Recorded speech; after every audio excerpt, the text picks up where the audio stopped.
About 12 o'clock that night was born the Catherine you saw at Wuthering Heights.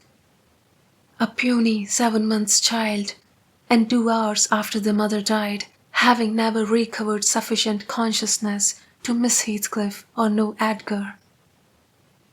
The latter's distraction at his bereavement is a subject too painful to be dwelt on. Its after effects showed how deep the sorrow sunk. A great addition in my eyes was his being left without an heir. I bemoaned that as I gazed on the feeble orphan, and I mentally abused old Linton for what was only natural partiality, the securing his estate to his own daughter instead of his son's. An unwelcomed infant it was, poor thing. It might have wailed out of life, and nobody cared a morsel during those first hours of existence. We redeemed the neglect afterwards, but its beginning was as friendless as its end is likely to be. Next morning, bright and cheerful out of doors, stole softened in through the blinds of the silent room, and suffused the couch and its occupant with a mellow, tender glow. Edgar Linton had his head laid on the pillow and his eyes shut.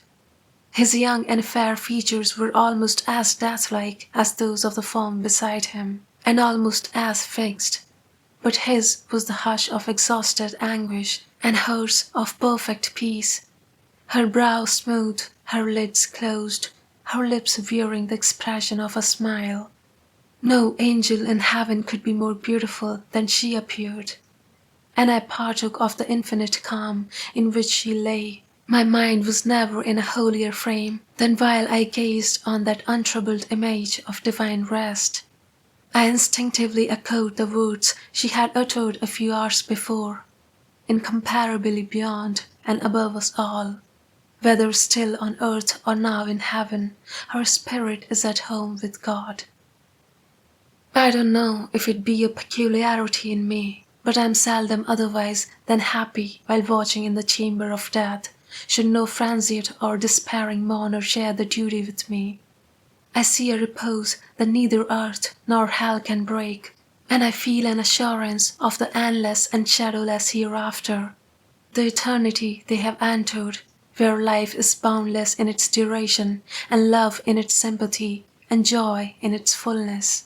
I noticed on that occasion how much selfishness there is even in a love like Mr. Linton's, when he so regretted Catherine's blessed release. To be sure, one might have doubted, after the wayward and the impatient existence she had led, whether she merited a haven of peace at last. One might doubt in seasons of cold reflection, but not then in the presence of her corpse. It asserted its own tranquillity, which seemed a pledge of equal quiet to its former inhabitant. Do you believe such people are happy in the other world, sir? I would give a great deal to know. I declined answering Mrs. Dean's question, which struck me as something heterodox. She proceeded, "Retracting the course of Catherine Linton, I fear we have no right to think she is, but we'll leave her with her Maker. The master looked asleep, and I ventured soon after sunrise to quit the room and steal out to the pure refreshing air. The servants thought me gone to shake off the drowsiness of my protracted watch. In reality, my chief motive was seeing Mr. Heathcliff. If he had remained among the larches all night, he would have heard nothing of the stir at the Grange, unless perhaps he might catch the gallop of the messenger going to Gimmerton. If he had come nearer, he would probably be aware, from the lights flitting to and fro and the opening and shutting of the outer doors, that all was not right within. I wished, yet feared, to find him. I felt the terrible news must be told, and I longed to get it over, but how to do it I did not know.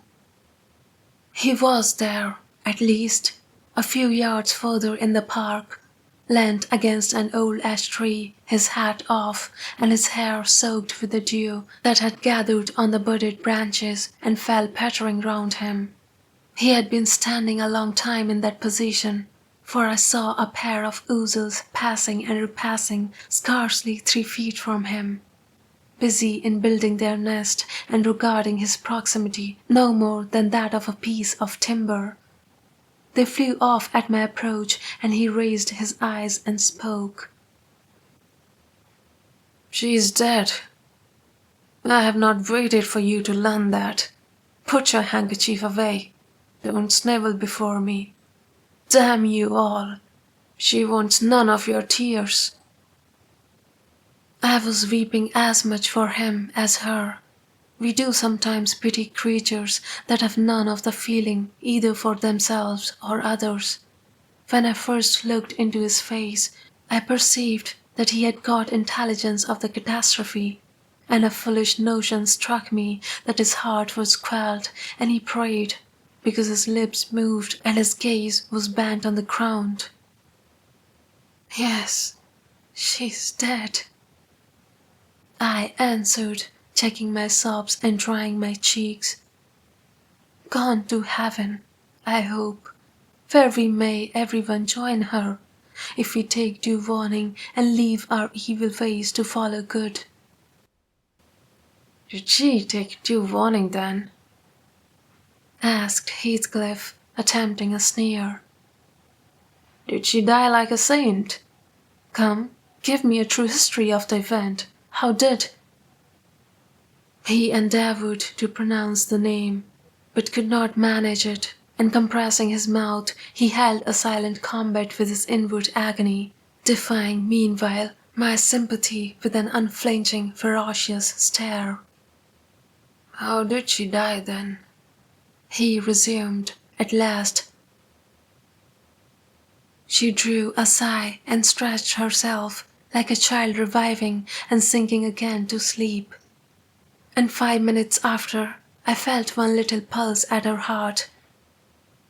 "And did she ever mention me?" he asked, hesitating, as if he dreaded the answer to his question would introduce details that he could not bear to hear. "Her senses never returned. She recognized nobody from the time you left her," I said. "She lies with a sweet smile on her face, and her latest ideas wandered back to pleasant early days. Her life closed in a gentle dream. May she wake as kindly in the other world." "May she wake in torment!" he cried with frightful vehemence, stamping his foot and groaning in a sudden paroxysm of ungovernable passion. "Why, she's a liar to the end. Where is she? Not there, not in heaven, not perished. Where? Oh, you said you cared nothing for my sufferings, and I pray one prayer. I repeat it till my tongue stiffens.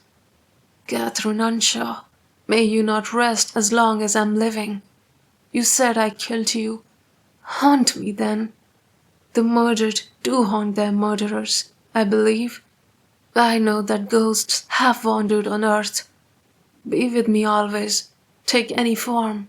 Drive me mad. Only do not leave me in this abyss where I cannot find you. Oh God, it is unutterable.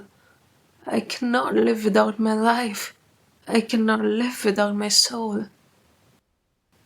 He dashed his head against the knotted trunk, and lifting up his eyes, howled, not like a man, but like a savage beast being goaded to death with knives and spears. I observed several splashes of blood about the bark of the tree, and his hand and forehead were both stained. Probably the scene I witnessed was a repetition of others acted during the night. It hardly moved my compassion. It appalled me. Still, I felt reluctant to quit him so, but the moment he recollected himself enough to notice me watching, he thundered a command for me to go, and I obeyed. He was beyond my skill to quiet or console. Mrs. Linton's funeral was appointed to take place on the Friday following her decease. Until then, her coffin remained uncovered and strewn with flowers and scented leaves in the great drawing-room. Linton spent his days and nights there, a sleepless guardian, and a circumstance concealed from all but me. Heathcliff spent his nights, at least, outside, equally a stranger to repose. I held no communication with him. Still, I was conscious of his design to enter, if he could. And on the Tuesday, a little after dark, when my master from sheer fatigue had been compelled to retire a couple of hours, I went and opened one of the windows, moved by his perseverance to give him a chance of bestowing on the faded image of his idol one final adieu. He did not omit to avail himself of the opportunity, cautiously and briefly, too cautiously to betray his presence by the slightest noise. Indeed, I shouldn't have discovered that he had been there, except for the disarrangement of the drapery about the corpse's face, and for observing on the floor a curl of light hair, fastened with a silver thread, which, on examination, I ascertained to have been taken from a locket hung round Catherine's neck. Heathcliff had opened the trinket and cast out its contents, replacing them by a black lock of his own. I twisted the two and enclosed them together. Mr. Earnshaw was, of course, invited to attend the remains of his sister to the grave. He sent no excuse, but he never came, so that besides her husband, the mourners were wholly composed of tenants and servants. Isabella was not asked. The place of Catherine's interment, to the surprise of the villagers, was neither in the chapel under the carved monument of the Lintons, nor yet by the tombs of her own relations outside. It was dug on a green slope in a corner of the kirkyard, where the wall is so low that heath and bilberry plants have climbed over it from the moor, and peat mould almost buries it. Her husband lies in the same spot now, and they have each a simple headstone above and a plain grey block at their feet to mark the graves.